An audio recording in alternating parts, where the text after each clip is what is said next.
like sociable in lockdown than I ever did before, and it's really? so like it's kind of, I guess, not tiring Yeah. because it's not taking that much energy Yeah. physically, but like you've got to be there, right? Yeah. So, is that just because of your UX class, like having to chat with people, no, or all your friends? You're just popular. no. So my family's pretty huge, Mm-hmm. and like we're pretty close, I think. Okay. But and like we used to live in the same house, or like do like family gatherings together. And when I say huge, I mean huge. My dad has like 6 brothers and sisters.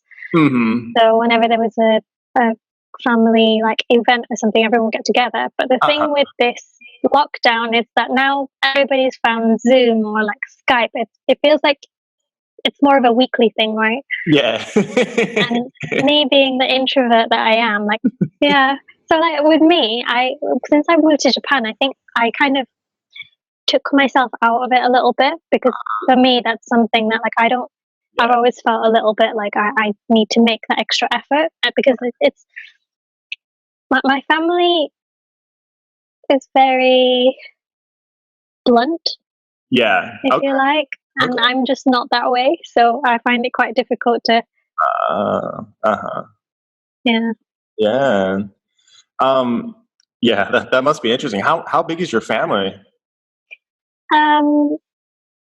So with my uncles and aunties, there's 7 sets of parents, and then each set of parents has 2 or 3 children.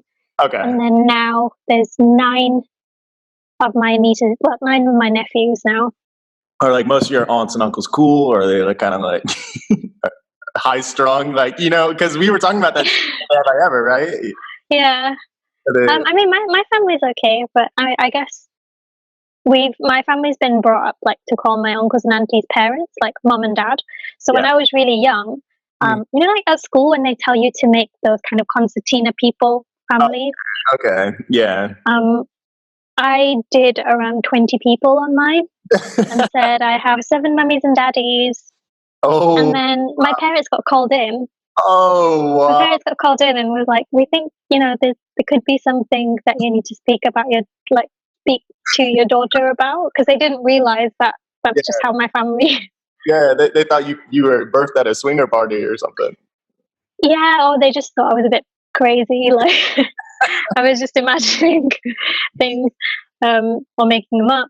But then because of my cousins, like I've always been brought up calling them brothers and sisters. So whenever I have, partners, or like if I've had friends that I'm just talking about, and I'm just like, oh, I'm just going to my brother's birthday, or I'm just got to do this for my sister, I've got to do this. And then they're like, yeah, but you said that you've only got 2 immediate brothers. Like, well, I don't understand where the sisters come from. And then I have to be like, oh, no, you don't get it. Pathological liar, you. And then they're like, but which brother? And they were like, oh yeah, you're the doctor one. I was like, no, that's a different one. They're like, oh, then the engineer. No, that's not him either. And they're like, what? You just love spinning everybody in circles, don't you? Yeah, it keeps everybody on their toes. Yeah, that's good. Well, that's good. Well, I'm glad we finally got a chance to kind of catch up. And I know that you were surprisingly interested in the videos. You're probably the only person watching anything I make right now. It's so weird, honestly, because like I said, I've been struggling quite a lot with my mental health and just how I've been approaching trying to move forward. And I had actually gotten to the point this week where I just thought nothing I do is helping, and I've taken all this advice. I've tried certain like herbal pills. I've tried I've even tried like antidepressants and anxiety medication, and it just doesn't seem to help me. And I tried CBT. I'm in the midst of CBT. And I just yesterday or the day before, I was kind of like, oh, I just don't know what to do. And then it was really weird because you'd message, and I was like, what? I had no idea what you were doing. I just thought, oh. And then I saw your name on my phone, and I was like, oh, it's probably just a catch up, because I know that over the past few years, there's been like sporadic kind of like, hey, how are you doing? Messages. Yeah, we always drop in on each other.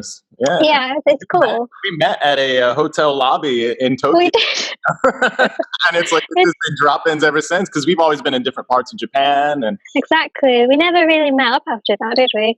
No, but I'm gonna have to, and get enough money. I'm on my way to England. Yeah, I mean it's cold. It's cold. Although it's really warm today. I lie. Yeah. But it's. I mean, you messaged me, and I was just like, okay, you know what? Let's go for it. It seemed interesting. I like a lot of. I used to read a lot of like psychology / psyche / like I just used to be interested in how people think, which is why I decided to do UX design, because a lot of it is looking at how people think, right? Yeah. So yeah, I mean, could be interesting. Yeah, well, let's roll with it. So the premise for this podcast is terraforming the subconscious, and in general, just ask people: had you ever thought of your soul as a place? What might your spiritual landscape look like? And then just exploring that with people. So, had you ever thought of your soul as a place before this podcast? So when you first asked me this question, I said no, I've never thought of it. But then I think I also told you that I had actually, out of curiosity, let a friend of mine try hypnosis on me. It was a friend that hypnotized you. Well, it was his mum. Okay. And it was purely curiosity, because I was kind of a skeptic. I was like, no, I don't believe you. Yeah. And obviously, like, it takes a level of kind of acceptance when you do it to say, actually, this could be real. And I was kind of afraid of what they'd uncover, because I'm quite a private person. Even doing this, like, I kind of got a little bit of anxiety thinking, wow, I'm really going to put this out there. Hey, me too. For me to do this podcast, like, people don't realize, for me to put myself out here like this, like, because I'm a closet nerd, it's a big step for me too, so we'll take it together. But yeah, so I decided to do it. And I'd actually, one of the things I do remember about it is that I was like, there was a round building with round bricks. So you described it as like a little hut in the forest, in the woods? Yeah, I guess so. I mean, when you ask me, like, what would I imagine it as? I would say, a kind of isolated hut, or like a house, but with rooms. Because I tend to, with rooms or like compartments for certain. Okay. I think. Okay. Yeah. And then take me through the details again. It's made out of, you said, brick. What's it? So to get into that, I would say there's a round building with bricks, and then when I was doing the hypnosis, I remember being told to walk down whatever I saw, and there were steps going around this like round building, and there was a wooden door at the end of it, and she told me to open it. Okay. So it's almost like a Wizard of Oz kind of closet feeling, I guess. It sounds like that. Like, and when you mentioned it to me, like, your image stuck in my mind. And I got to thinking, and it really reminded me of Sword in the Stone, Merlin. So the steps go around the building itself? Yeah. Okay. And they go downward, they spiral downward? Yeah. So one thing that I do wonder is, how do I get on top of those steps, right? Because you're coming downwards. Yeah. But even, and this is where, you're kind of reminding me of myself when I really started this journey. And I got into this journey through creative writing, and I had no idea what I was doing. I would have questions about my own imagination like that. Like, that doesn't make any sense. Like, how am I supposed to, why are there steps here in this way? This doesn't make sense. But it doesn't make sense on the initial rational level that we're leaving behind, because we didn't realize we're stepping into the subconscious. This is that threshold, it's like that platform 9 3/4. Like, what the fuck is that? That threshold into the subconscious, those little oddities, they make irrational sense, emotional logic. And that stuff often has weird meanings, like down the road, so don't block any of that out. Just like, hey, this is the sandbox, and this is what your mind's throwing at you. Be like, okay, V, like, that's some weird shit, but okay. So the steps, all right, keep going. So I guess you'd open the door, and there would be woods, just a lot of trees, a lot of greenery, I guess. But I think one thing is that it's in autumn, so there's a lot of brown leaves as well, is what I would imagine anyway, because I feel like I know that a lot of when I've lived in cities and things, I feel very like uncomfortable. Like Okay. everything is so busy, I get stressed out. I I think I just feel at peace Yeah. when you're just quiet and by yourself. And I guess nature does that to people, right? You Mm-hmm. know, a lot of people, they go to the beach or wherever there's trees, and you know, where you can just breathe in good air. Very cool. Yeah, keep going. Like, lay out everything that you can see. Like, put me there. Hmm. I feel like, you know, I rather than the details of what it looks like, I just seem to Okay. focus on like the fact that it is housed by myself. Yeah. Yeah. Um, Yeah. Keep rolling with a it. lot of storage in Sure. the house. Okay. And yeah, and I see a cellar, or I guess you guys call it a basement, right? This is your world. You can use both words if you like, but yeah. um, Okay. So a cellar. yeah. Uh-huh. Yeah. Okay. So you feel like there's a lot of storage. How deep do you feel like this hut goes? I mean, it could be me that's not really Okay. able to go much deeper, because maybe it's I don't know, an anxiety thing where I just shut everything away. I don't really, Uh-huh. I can't really, you know, I keep thinking, oh, since yesterday, I was thinking, like, what would I even do there? I'd be so bored. And then I realized, actually, like, even in my waking, like, reality, like, I don't get bored of being by myself. Mm-hmm. Mm-hmm. Even I could be doing nothing. So I feel like it's a bit of a serene situation, right? You don't have to talk to anybody unless you really need to. Yeah. Yeah. I feel. So, Mm-hmm. so I mean, I'd say I'd try with blue skies, You try with um, what? blue skies, like just having good weather. Blue skies. Yeah. Yeah. Yeah. Yeah, Mm-hmm. Cool. And and all that stuff you're putting out there, like, it's significant. Like, you probably know, like, the fact that you get that feeling, right? Your place isn't foreboding. It sounds very welcoming and inviting, and has um, a pleasant mystery to it. Um, so yeah, I mean, what? So you feel like there are a number of rooms in this little hut? yeah. But I don't imagine it as having, like, you know, like a huge house where it's just room after room after room. It's like I'm gonna go back to the um Wizard of Oz theory, where it's just one door and it keeps opening to different rooms, and that will I can probably like open Okay. whichever door I need at the time, Yeah. So, or like, I'm willing to Alice open. Moving Castle, or like Room of Requirement, you open the Yeah, same door and it's the same hut, but every time you go in, depending on what mood or state of mind or what's happened in your life, it'll be different rooms. exactly. Yeah. Cool. So, what kind of rooms have you seen? Um, I mean, in recent times, I guess it's been a very dark, a very dark Hmm. room. And that's Um, okay. You can lay out as much or as little as you want to, like, um, but you feel like it's gotten darker recently. yeah, and I think with when somebody asks me something that I'm not comfortable with, or I tend to shut down a lot, so I can definitely see a lot of locks on there, Okay. So, and just box. Hmm. yeah, I think I get. I think even with my personality stuff, I feel like I have been told as well that I'm quite avoidant. Hmm. Um, so I think maybe I can see windows, but I just see like curtains as well, so that I don't have to be seen. You know, I Yeah. just like privacy. Uh-huh. Um, on a more positive note, I feel like, you know, that Sunday morning feeling. This is something that I've said quite often, where I really miss that Sunday morning feeling where you have, like, say, a very bright room, very big windows, like very light curtains so it lets the light in, right? And you just feel very content. Mm-hmm. Like, I used to have that a lot.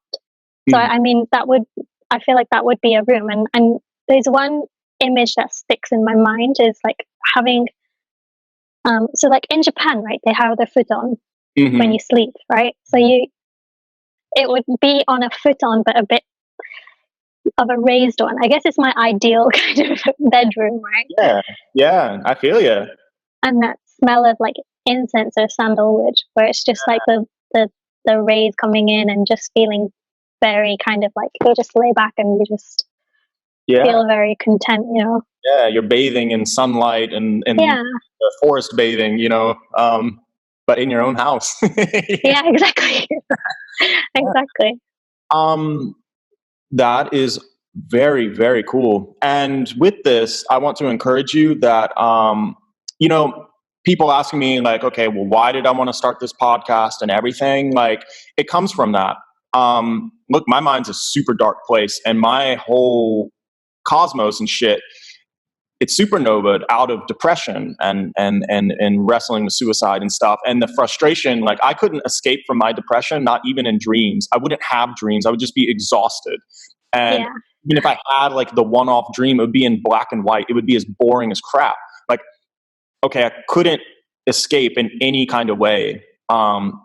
Otherwise, I would just have to go against everything I believed in, like injure myself. So I was like, okay, I got to wrestle at the end of the world. And it was so boring for forever. And, I carried this for like 10 years. mm, Now there's like a whole world there. But everything you were saying, it really strikes me so deep, and it makes me so uh, glad that you're engaging. Like, you're like really the first person to engage so much in a way that I really would hope to engage with somebody.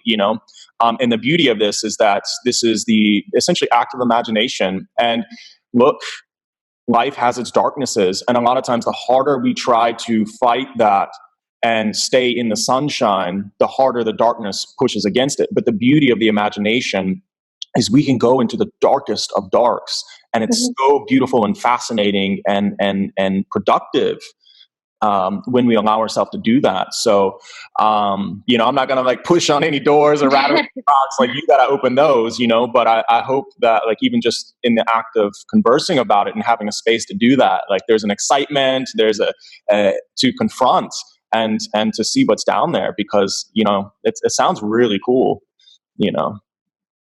Yeah, thank you. I mean, I've got goosebumps. I'm not gonna lie.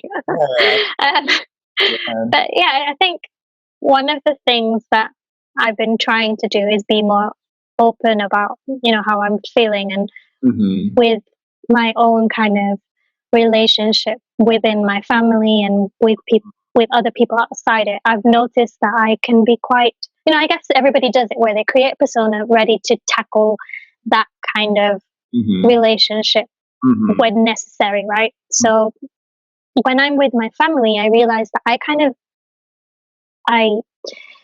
hold myself back a bit, because I feel a little bit like, there's what level of acceptance are they going to have with who I am? Yeah. And I'm Indian, right? Like ethnically Indian, culturally I'm Indian and British, but within my family, like that Indian mentality is still there, where everybody's quite academically driven. Now, Yeah. this isn't everybody. There are exceptions, of course, and I was one of those exceptions, where I picked something not necessarily because I was, it had academic prospects. I picked it because I enjoyed it, and it was something at the time that I was so passionate about that, I managed to get to a point where I was fluent in a Mm-hmm. language, and I was able to get around and do things for myself, and that to me was my, I guess, achievement, right? So Yeah. I lived in Japan alone, and I realized that while I was out there and I was doing things for myself, and I wasn't having to talk to Mm-hmm. people out of forcing myself to talk to them, or like, trying to make myself a certain way to fit that. I was a lot more open to meeting new people. Like, I turned into this social butterfly, where I was so intrigued on how other people think and how they would, I found this new sense of, I don't want to say belonging, but Mm-hmm. excitement in learning new things about people. Yeah. And I think when we had met Mm-hmm. was around the time that I was so excited. Oh yeah. Oh yeah. I think you probably remember. Yeah. You And really amazed me because if I remember correctly, you came up to me. You were hanging out with one of your friends, and I was just amazed at how social and upfront. And I could see that same energy because that's how I was. Like the way you're talking about your life and the emotional place that you came from, broke out of, and what you were getting when you came to Japan. Dude, that was me. So we were both like Alice's and in this wonderland. And at the same time, it was like that mutual excitement and like, oh my God, like we're these introverts that have picked up this incredible new energy.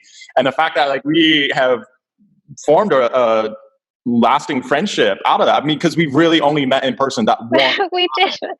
And we did. I mean, we did see each other a couple of days after that until the training had ended. But I do remember that I was at this point where I was so, I just wanted to get to know everybody, and it was so interesting. And I remember starting to speak to you, and everyone was so tired, and there were people who were going out to drink or they were going to stay in. And I think we were the set that were staying in because we were so probably like so tired from.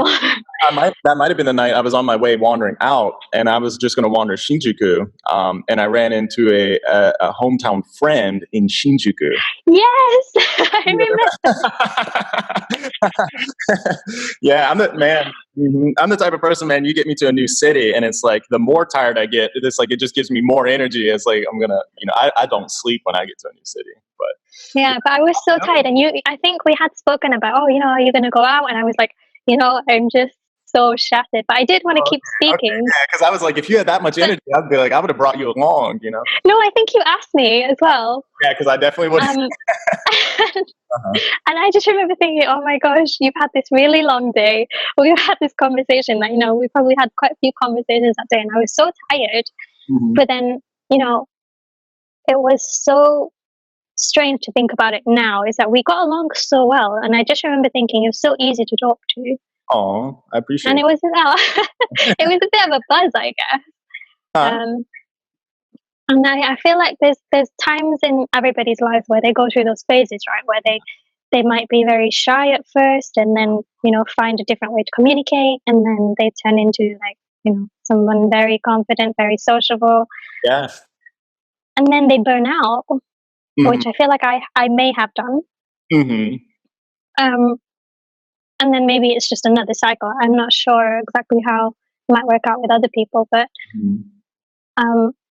where I feel like maybe my which going back to the doors and things, how I present myself, I guess, is opening one of those doors and saying, okay, I'm going to take this outfit and I'm going to put it on and I'm just going to go with that persona, right? You've got to. Yeah.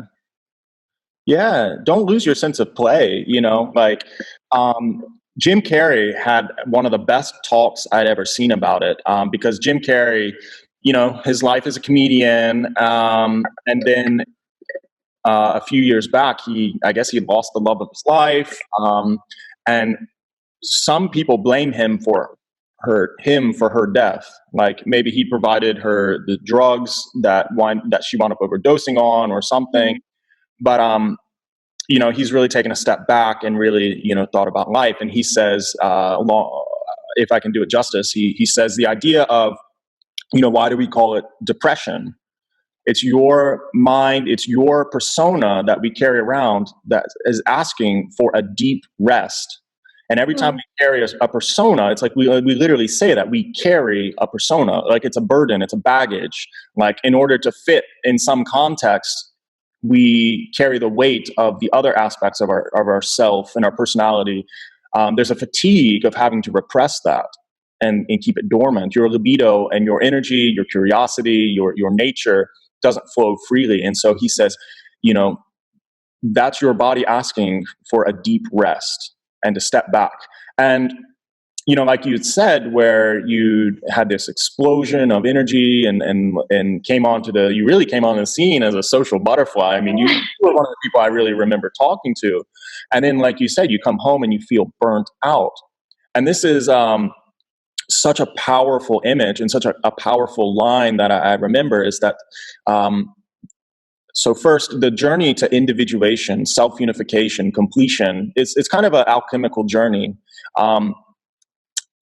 We tend to look down on alchemists as being idiots as proto-chemists who tried to transmute lead into gold. And there were idiots who tried to do that, But Mhm. alchemy was overwhelmingly misunderstood. Now we go back and look into it, and this is what Carl Jung did when he came onto the scene with depth psychology and brought all these theories by digging up old alchemist manuscripts. He said, no, wait a minute. The alchemists knew that they were speaking in spiritual symbol. They were trying to transmute their minds from lead to gold. And if they actually created gold, it would be a happy, byproduct. But the journey, it was a spiritual journey, and it was a metaphor. So to become the phoenix, embrace ashes. And if you feel burnt out, like the fact that your mind is going back to this hut and all the doors are locked, it's like that's telling you right there. And in the way that you talk about it, it's like why you feel kind of blocked up. It's just Yeah. there's always a confrontation that has to happen because it's uncomfortable to open these new doors. It's a Pandora's box. But your subconscious doesn't feel like a place of foreboding. It doesn't feel like a place of you know asking us to be too conscious. Of course, we Mhm. all confrontations with the subconscious must be a confrontation. You become schizophrenic or unhinged if you take everything the subconscious tells you, or even the voice of God. Anytime that you lose your inner voice and subvert it to something else, you've taken your humanity out of the picture. You fall into this neurosis or whatever. Yeah. But it sounds like what your image is asking you to do, I and it's think, really cool. you say that, and I have considered it. Like, I know Mm-hmm. where I'm possibly not going wrong, but I know what my triggers are. Or I know when I'm getting to that point, right? Yeah, But knowing it and trying to do something about it, it's so difficult, right? That in itself is so exhausting. yeah, And but. then, Mhm. yeah. So yeah. Sorry. Oh no, you're fine. I'm trying to let you. but, but again, that is why I really wanted to overstep my own insecurities and try to make this podcast, because that's exactly what it was for me. Like I was a rat in the corner of my own brain and I had nowhere to go. And at first it was kind of begrudging for me, but the taking things into your imagination and playing with your spiritual landscape, and then boom, like you open the door, this is a mysterious place that it's fascinating, but all the doors are locked. Like deep down you want to go in there and you want to unlock all those doors and be able to live there, and to find joy and fascination there. And the way that most of us tend to talk about our problems in daily life tends to be exhausting, either for people Yeah. to listen to or for ourselves to think about after a while. But so few of us take these um, complexes and issues into our spiritual realm. And that is a place of endless fascination where like, you could talk to me about this hut all day and it's like a storybook, you know? And it's like, on the one hand, you're talking about your spiritual landscape. Like, I know you on your most spiritual level, and it's so visual and fascinating. And at the other hand, the act of exploring it together, your mind's going to get bored. Our minds are going to get bored. We're going to know, like, you're only going to go there like 20 times before finally your mind's going to be like, okay, like, we're unlocking one of these doors because I can't take it anymore, Yeah. like taking things into this imaginal spiritual realm that we all have, we just don't know it. It allows us so much power in being able to explore and share our deepest personal experience before we may even be ready to understand or know what we're up against. So the fact that you're saying all this is really exciting. I think though, when you, like you said, exploring it with somebody else, like I never really thought about what it would be like, or Mm-hmm. I took everything that I was feeling at face value. And when we were talking about this, I know that I was thinking, wow, I never really realized that about myself. I never really noticed this. So it's really kind of scary and interesting at the same time. Yeah. And it's very strange because I feel like everything has a timing, right? Yeah. And I'm I would say I'm spiritual, but I'm not, too religious, or there's things where I try and bring myself back with a bit of logic.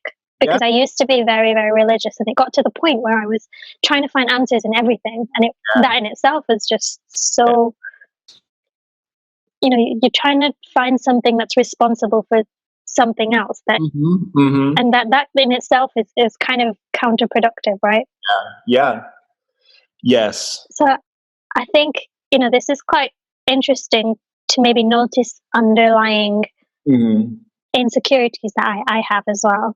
I mean, it's very nerve-wracking because you're letting someone into your brain, and you wonder what people are going to think, or I guess that's part of it too, isn't it? And of course, I'm not going to put anything out there that, because I have control on this end. I care about my people, and I know how it feels. I'm not going to put anything out there that somebody doesn't feel comfortable with. Like, the whole point of this is being able to relate to people at their most fascinating level. And while we're playing and in exploring and engaging on that level, hopefully there's a mutual value for us, and then, whoever might get into this. But, first and foremost, it's the value that I want to transmute or convey to people, because I've been in that place. And like we were joking the other day, it's like, once you came to Japan, or once, like, I supernovaed in this inner cosmos, is like, I don't want that genie to go back in the bottle, and it's like, that's what I want for everyone else. Like, I felt so trapped. Like, I knew what I wanted to do deep down in my life, and I've always known, but I had to keep that a secret. I couldn't even speak it into life, because it was, if I spoke it to the wrong person or the wrong time, or I felt all these insecurities and I didn't have the confidence, it was an impossibility at that time. And so getting through and unlocking door to door to door to door, it's like, oh, all of a sudden, crazy Jason out of that field, like, he's like king of his own mountain over here, like, that people never even thought about, like, and it's just sharing that, So I don't know where I'm going with that, really, but Carl Jung calls this synchronicity. So, like the conversation that you may have heard yesterday when I was talking to Kayla, I introduced the idea of circumambulation, the idea that, we're newborns, we're born incomplete, and we have to, our mind follows its curiosities, either in relationships or learning or spirituality, exploring your soul landscape, whatever. Your mind, through its curiosity, has the capacity to complete itself. And all the things that you get interested in, these mysterious ways that people are like, oh, wow, like, this changed my life. It's like, he calls that circumambulation, and it almost feels like a kind of destiny. Your character is your destiny. Well, how do you know that you're on the right path? How do you know that you are moving in your direction of circumambulation or whatever? And Carl Jung, or moving in the direction of your so-called destiny. And it's like, well, Carl Jung talks about the idea of synchronicity. The more you feel synchronicity in your life, the feeling of things coming together, oh, I learned this at just the right time, or I stepped into this and it had the answer I needed, it changed my life, blah, blah, blah. Like, the more and more you're in harmony with yourself, and you're living according to your passions and your curiosity and the value that you provide yourself and others, you're going to experience synchronicity. Yeah. And so, I mean, there's a lot of significance there. Look at you stepping out just to even talk in this forum, Yeah, I completely, it's really interesting that you bring it up, because, I was talking earlier about how I found something I was really passionate about, and I thought, this is it for me, I've never been able to finish anything. I have so many, like, different hobbies, or, I'll buy, like, certain things where I think, oh my God, I could do this. I'm so attracted to this idea of being able to do this. Yeah. An example of that recently is watercolor paints. Like, I've always loved painting since I was a really small child, but I've never ever mastered it. Yeah. Oh. And it's the same kind of thing where, learning languages for me was something that I was able to kind of get to a point where I felt like, okay, this is a really good level, and actually I've done what I set out to do. It's the only thing. But then after that, you think, okay, I've gotten to that point. Now what do I do? So I feel like, people are always looking for that thing that gives them that buzz. Of, and it's not even enlightenment. It's just something that makes them happy, right? Right. Something that makes them feel content. Yeah. But then what happens when you get that Mm-hmm. and then you think, okay, now what do I do? And Right. that's all you've ever thought about. So for me, learning languages or learning Japanese especially was something that Mm-hmm. since I was 11, I was just so passionate about. And then I got to 24 and I'd done it. Yeah. And I was just like, wow, I don't know what to do. Yeah, like we lived our life's dream at like 25, 24. Like we went to the edge of our world that we could conceive, and then now it's like, oh, like what's next? You know, which And is then when you talk to people about it, they're like, wow, that's so cool. But then you're at this point where you're used to it, right? It's not something that's, you mm, know, impossible or something that you can't relate to because you've been in it. You've mhm. experienced it. And even though before you went, it seemed kind of like a pipe dream, Yeah, you did it. And yeah. now it's not such a pipe dream and it's reality. And somehow it doesn't feel all that, not special, but it doesn't feel like it wasn't lasting, you know? And this is such a blessing for both of us to realize in our mid to late 20s, in my case late 20s, okay, that to recognize the deception in that cycle, and this again goes back to really understanding the journey of individuation, self-unification, because that's a part of it. Like, yes, we have this desire to climb mountaintops and reach mountaintops, and it's like we hate the struggle on the way up, but deep down we know we love it, because as soon as we get to the top of that mountain, we're like, oh crap, that struggle's not there anymore, who am I now? And we freak out. And it's the idea of to become a phoenix, embrace ashes. Like, as soon as you can't be the phoenix without being the ashes. As soon as you get to the mountaintop, you have to know that your whole drive up there is a drive toward death, is a drive toward being at square one again. And it's like, okay, you can go for whatever goal you want to in life, but until you're ready to realize that that cycle is a cycle, you're always going to go through the same thing. And it's like, at least we can start the journey knowing that the fact that I feel like I'm at square one is exactly what I'm supposed to feel like, but I'm not at square one. I've Yeah. moved, I've increased my destiny, my locus of control. I've stepped through another layer of the onion, and now I exist in a bigger layer of possibilities. But I've just broken through that possibility. My old pipe dream, now I can take it for granted, and I'm back at square one again. Like, Yeah. I'm at a new square one, and that's where we want to be. It's like the layers of a tree or snake skin shedding off. But the path to individuation is like you were saying, where you're following your curiosities. And even look, old man Carl Jung talked about this too. He says a lot of people, like for instance, you got this big energy from studying language, and particularly Japanese. And honestly, I'm going to speculate that, look at your emotional desire. You felt trapped and walled in, and you wanted to step out and socialize. That makes so much sense, learning a language. That could explain why that was one of the things that you finished. Your goal of learning something was also tied to your goal of being able to reach out and relate to people socially. Well, now we're not Yeah. in Japan anymore. Now we're forced back into a more introspective mindset. And then so now you're kind of like getting in touch with your inner V, and your a lot of us, we started as introverts kind of begrudgingly. Like we became introverts because we were forced that way. It was imposed upon us. Yeah. We had to occupy this little tiny cubby and niche within our family or friend circle, and we were holding everything back. But in order to survive, it's like we have to, there has to be life there. And it makes, I'm just speculating. No, And no, I agree completely. Yeah. I mean, it's definitely striking a chord because I guess, yeah, it's true. and Carl Jung will say that it's a mistake to go back to an old passion or hobby, way. These are all ways of engaging with your subconscious and parts of you that you're trying to strengthen and bring out. He said it's a mistake to go back there if it's kind of taking away your energy, if it's not amplifying your libido. And a lot of people make Yeah. the mistake. It worked in the past, but it doesn't now. So I'd love to hear your in watercolor. Sorry. So I think a few years back we were talking about when you were learning to play the guitar, right? Yeah. And you were getting into working out, and you're finding all these new hobbies because you said that it was the only thing that was keeping you going, right? Yeah.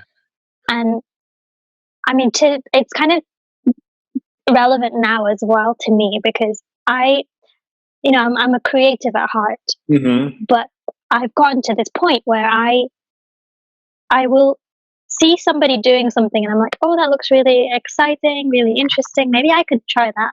And Yeah. then I'll start it, or I'll have the materials to start it. And then suddenly it's like that, that interest just drains out and I can never seem to continue anything. Yeah. And I feel like, you see other people doing it and you get a bit like, oh, wow, how can what is it that drives them, right? Yeah. Mm-hmm. And I think, curiosity and being drawn to something is pretty exciting in itself. Mm-hmm. But then I think the hard bit is like continuing, right? Getting that motivation to get up and just Mm-hmm. keep going. So I think, how do you know when you found that real like pinpoint, where you think this is it, this is something that I can continue? Is it something you decide, or is it something that's innate? Like, I think that's a pretty it's a question I ask often because I've always been in awe of how you manage to take something and you do perfect it. And Uh, I've seen you perfect. wow. Well, I'm really touched to hear that. And the funny thing is my work with the guitar and my work with, trying to get into exercise and all this, it really came from really the same place that you were coming from. I grew up through childhood. I've always had this strong drive to do something great or to manifest something. And I had no idea what that was. And I always felt this drain of libido and of defeat and inconfidence. And I also felt like I couldn't finish anything. Like I didn't want to be, I just realized that I would always pick up stuff, not finish it and put it down. And that really bugged me. And so, especially by the time I got to Japan, I was really a lot more determined to finish stuff. I mean, one, I made it my job to learn those things. It's like I had to earn my money twice. I made my money from teaching, and then I had to go back and earn my money again, either studying Japanese or guitar or whatever. Or even at one time, my job was playing video games because this one particular RTS game, strategy game, it was teaching me strategy and how to multitask and blah, blah, blah. Like if I saw a purpose in it, I paid myself to do it. It didn't matter what it was. I paid myself to do it.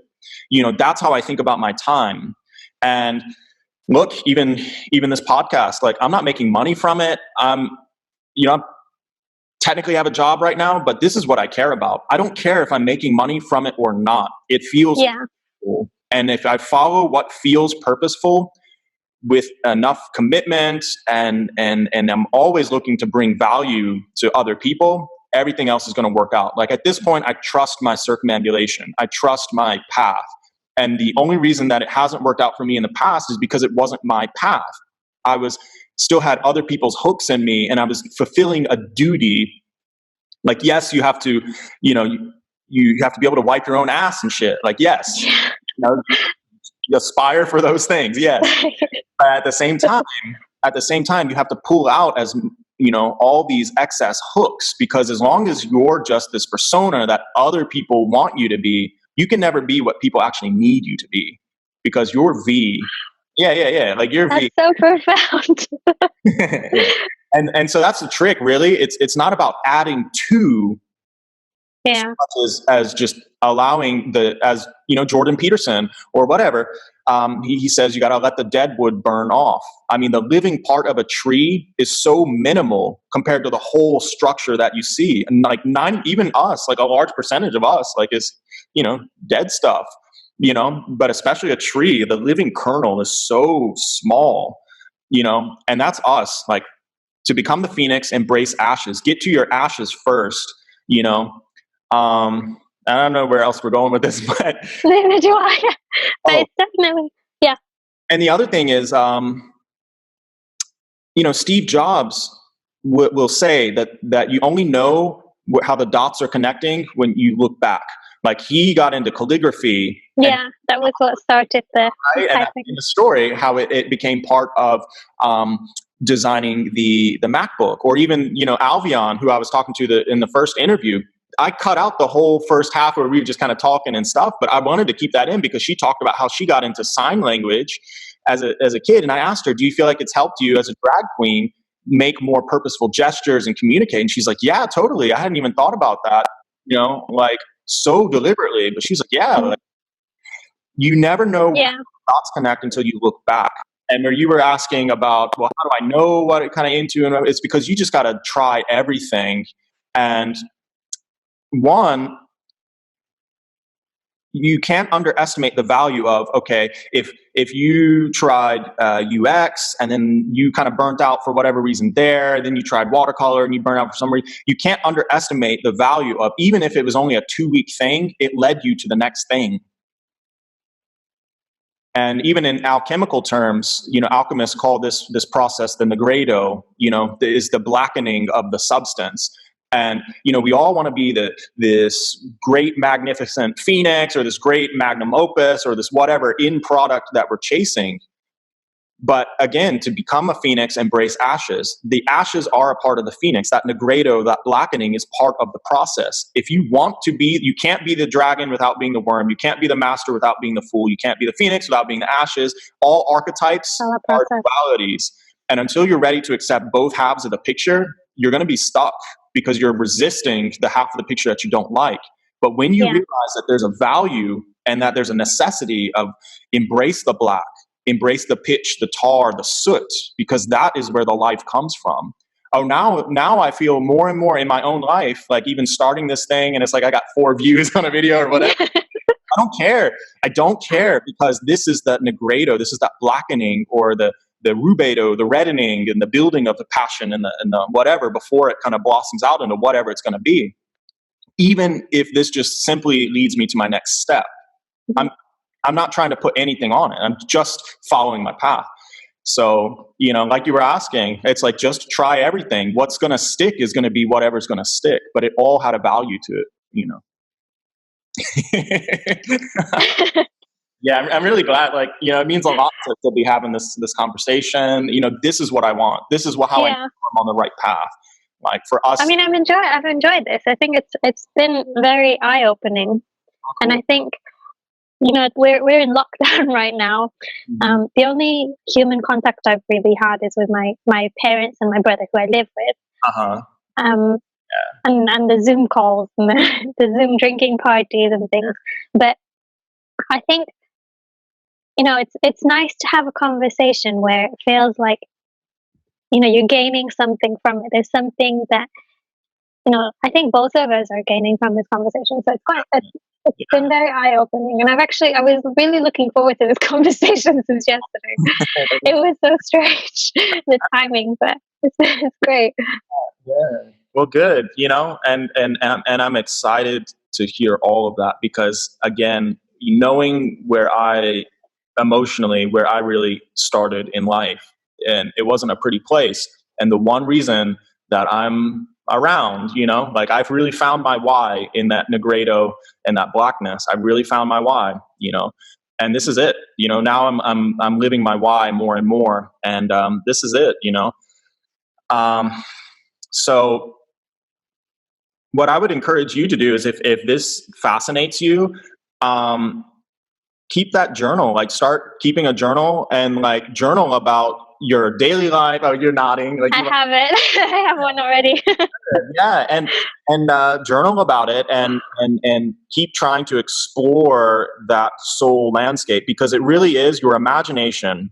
Your imagination is the blender where your reality, your fantasy, your scholarship, everything comes into one plane. When you really stand on the doorstep to your spiritual landscape, because we all hallucinate reality. Not one of us experiences reality as it actually is. Only the simplest creatures, it can experience reality as it actually is, but they're too stupid to know what they're experiencing, right? And that's the journey of individuation almost. Your best self, you've done all this work to achieve your capital S best self, that when you really are manifesting your purest value, your passion, your everything, you're not like questioning yourself any more than you need to be. You're almost unconscious again. Like you're so in a state of flow. And that's how I think of eternity in life. When you're in that state of flow, time slows down, everything is that feeling of heaven that we're always talking about and looking for, but it's an existential heaven. And that's what I think. Yeah. So, and we'll keep having conversations, and let me know if you get any of those locks unlocked, or if you, I'm excited to hear if you find out like why the significance of why you see autumn leaves, or the significance of why the hut is made out of stone. Like, all of these are possibilities. Your mind is so bizarrely specific. I guarantee you that, 99% of what we write off as just instinct, subconscious instinct, I'm guaranteed down to the finest detail, the mortar between bricks has potential to have meanings for your mind.